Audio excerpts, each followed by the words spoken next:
The violence against Asian Americans continues in this country. Community leaders say it's hard to know just how many have been impacted because most incidents are not reported to police.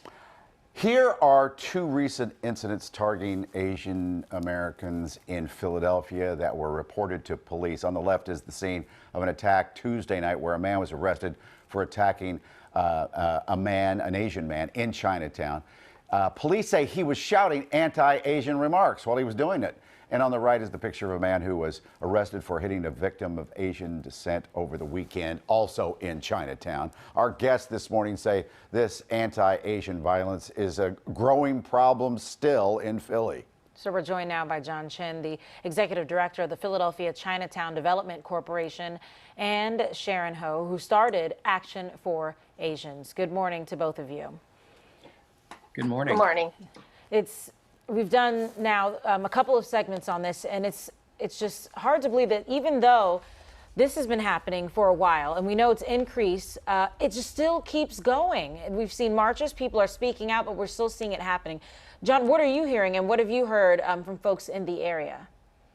Yeah, it's really unfortunate that this type of harassment and violence actually has escalated. Over the course of the last 3 weeks, we wanted to dive a little bit deeper into what is happening. And we've surveyed over 300 people during our vaccination clinics here in Chinatown. And of those 300 respondents, 180 reported that they were a victim of racial slur.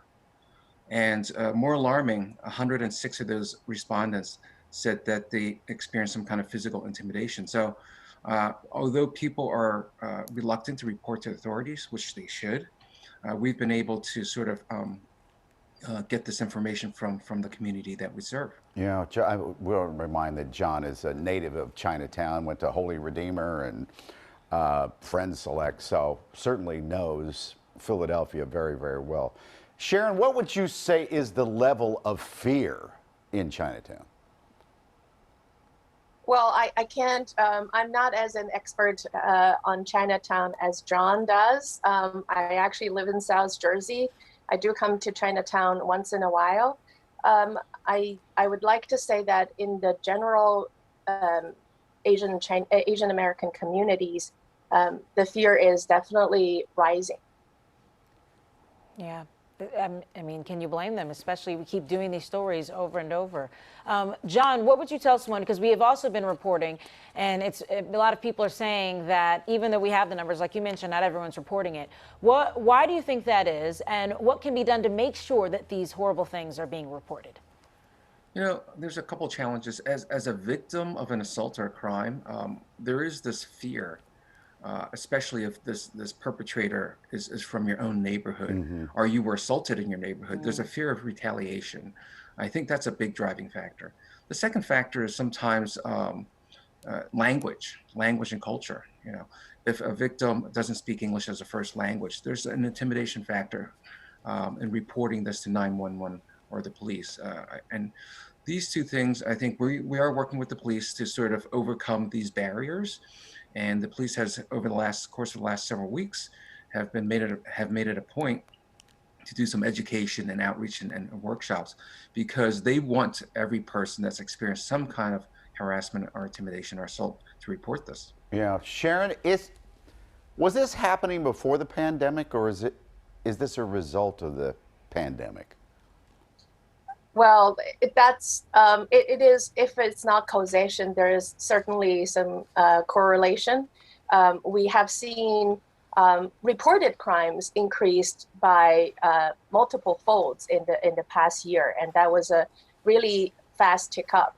And also, just very recently in Georgia, in Atlanta, Georgia, there was this shooting incident that is a manifestation of two big hurdles to safety in the mind of the Asian community. Number one, of course, is the violence itself, and number two, when the sheriff seem to have sympathized with the shooter right after the shooting incident, that made us feel that was that the opportunity, was that the situation where the authority kind of looked away again. and kind of Well, no dehumanizing. wonder And there's a hesitancy to report then. Is that, what's going on with that, John? Why is there such a hesitancy? That they won't be believed? It's a combination of I think it's more there is some of that, but it's more like they don't believe that something will happen. So they may report it, but they don't believe that something will happen. You know, there's been incidents last summer. A pregnant woman in Chinatown was assaulted in the street, and she was hurled a racial slur. But the law enforcement did not treat that as an ethnic intimidation case. So What? that was really demoralizing for that woman. Wow. Well, it sounds like, though, like you mentioned earlier, that you have been in talks with police and there is training going on. So please keep us updated on how that's going. But also, for the communities, for people who are watching, what would you want to say to them about how they can help to help try and fix this problem, or at least make it safer? Sure. Look, Chinatown is open for business. Police presence has increased. It is safe to come out. Go support, come support Chinatown, support your Asian American small businesses. And look, be aware. If you see something, hear something, the police are saying just call 911. And don't physically step in, but calling 911 could make a big difference. Action for Asians. Real quickly, Sharon, are you going to have another rally? we are actually. This one not really organized by my group, by the way. My group is a initiative that's really started by not just me, but a bunch of individuals who are fathers and mothers, mostly concerned about their own safety and their children's safety. But just this weekend on Saturday, we will have a rally in Cherry Hill hosted by Asian American Alliance in South Jersey. Okay. That's another grassroots organization that is trying to raise the awareness of the community of this issue. And also, as John said, encourage people to come out and report. Yeah, people from Cherry all Hill, communities. what time? At 10 a.m. at 10. Cherry Hill Library. Okay. And we have a great response for this one as well. And also a lot of local officials are going to come out and speak at the rally. Cherry Hill, Saturday morning, 10 o'clock. Thank you. Thank you both. Yes, thank you. Thank you. Always great to be here. Okay. We'll be Yes, right back. thank you for having us. You got it.